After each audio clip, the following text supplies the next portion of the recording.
Selamat siang, Anda menyimak News Update pukul 12 waktu Indonesia Barat. Pemirsa, menjelang pergantian tahun, Densus 88 anti teror menggerebek sejumlah lokasi terduga sarang teroris dalam semalam. Densus 88 menggerebek 3 lokasi berbeda Sabtu malam hingga dini hari tadi. 2 lokasi berada pada wilayah yang berdekatan di Provinsi Jawa Timur, sementara 1 lokasi lainnya berada di Provinsi Jawa Tengah. Di Mojokerto, Jawa Timur, tim Densus 88 menggerebek rumah kontrakan di Jalan Empu Nala.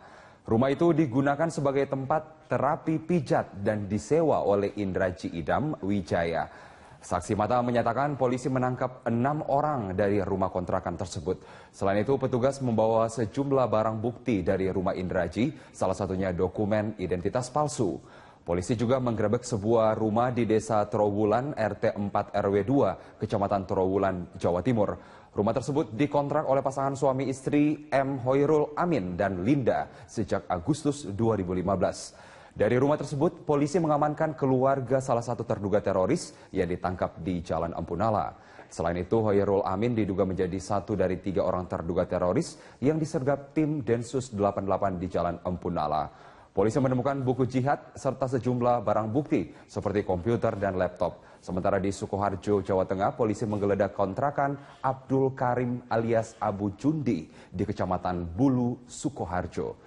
Densus 88 menyita sejumlah barang dari rumah kontrakan Abdul, diantaranya pupuk urea, paku, gotri, buku-buku panduan merakit bom, serta sebuah peta daerah Jabodetabek. Direktur Utama PT Pelindo II, RJ Lino, ditetapkan sebagai tersangka oleh Komisi Pemberantasan Korupsi.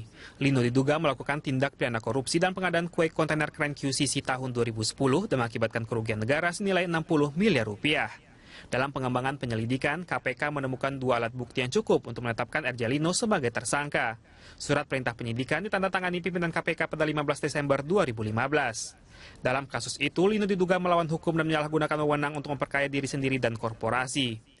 KPK dalam pengembangan penyelidikan dugaan tindak pidana korupsi terkait pengadaan kue kontainer keren di Pelindo II tahun 2010 telah menemukan minimal 2 alat bukti yang cukup untuk meningkatkan status kasus tersebut ke penyidikan dan menetapkan RJL, Direktur Utama PT Pelindo II Persero, sebagai tersangka. KPK menegaskan bahwa kasus dugaan korupsi PT Pelindo II ini tanganinya berbeda dengan kasus yang tengah berjalan di Bareskrim Polri.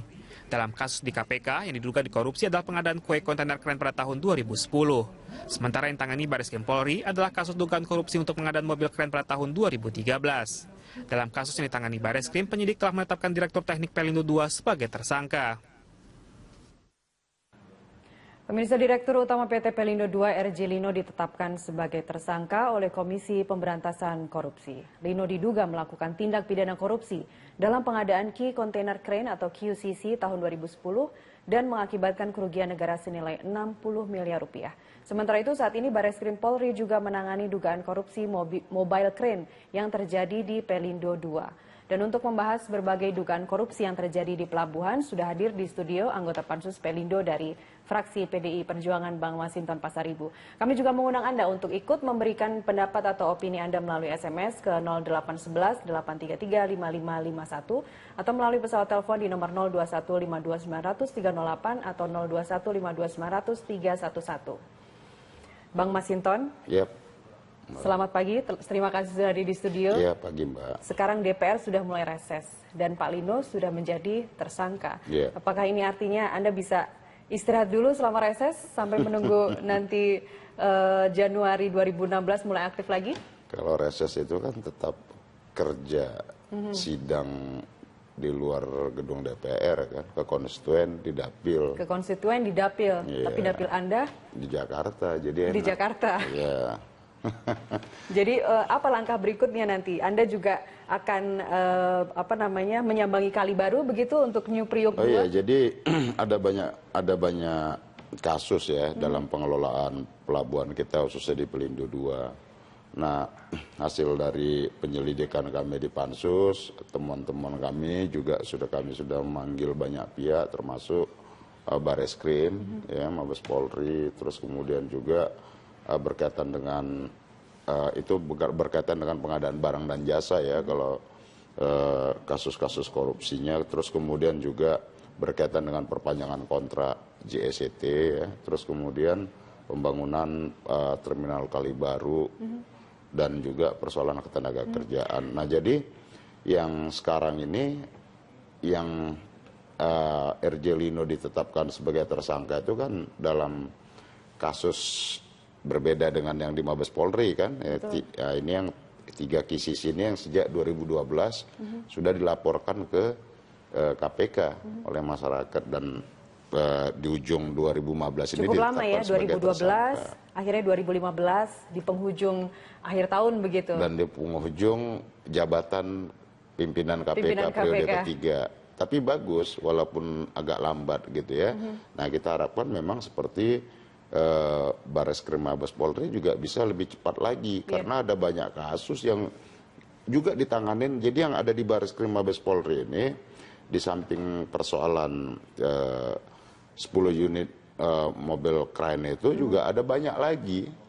Nah, yang itu hasil dari audit. Sejak BPK. Pansus Pelindo ini dibentuk, Bang Masinton, Anda sangat vokal begitu ya, untuk sepertinya yakin betul bahwa Pak Lino ini akan ditetapkan sebagai tersangka. Apa sih yang membuat Anda begitu yakinnya? Ya begini, pertama ketika Bareskrim menggeledah Pelindo ya, terus kemudian dengan gagahnya kan ada show of force di hadapan media gitu ya, seluruh media menayangkan itu ya, show of force-nya di Rut Pelindo 2 itu telepon sana sini Pak Sofyan waktu itu ya, semuanya ditelepon. Dan juga nah orang yang ditelepon itu kemudian proaktif juga untuk ikut dalam mencegah supaya Bareskrim tidak menindaklanjutin penegakan hukum itu, kira-kira kan begitu ya.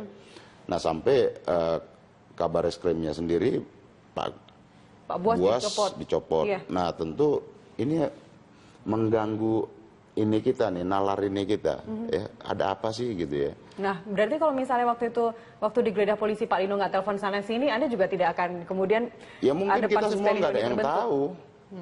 Iya kan, kita nggak akan tahu. Nah, yang kita pikir gini nih, di zaman sekarang ini kok masih ada orang seperti itu. Kalau pada masa Orde Baru iya gitu loh. Orang apa saja karena dia punya kuasa, punya uang, boleh semena-mena. Nah, zaman keterbukaan begini masih ada orang yang bergaya seperti itu gitu loh. Nah, itu yang mengusik rasa ingin tahu kita. Nah, maka pada saat itu ya kita sebagai DPR, wakil rakyat ya, kita juga melakukan fungsi pengawasan itu. Kita cari tahu gitu kan. Nah, kemudian dari informasi yang masuk ke kita dari masyarakat itu ada setumpuk persoalan rupanya di sana itu. Nah, maka nggak bisa kalau penanganan secara hukum itu dia mandek, maka prosesnya harus lewat proses politik.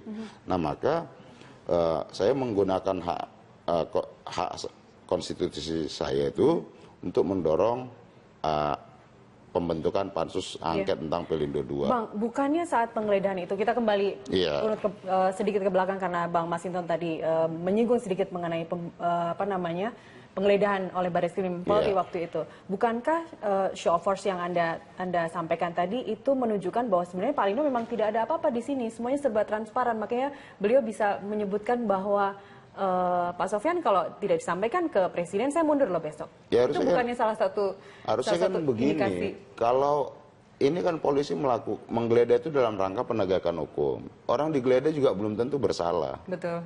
Iya kan? Kalau dia tidak bersalah, geledah saja.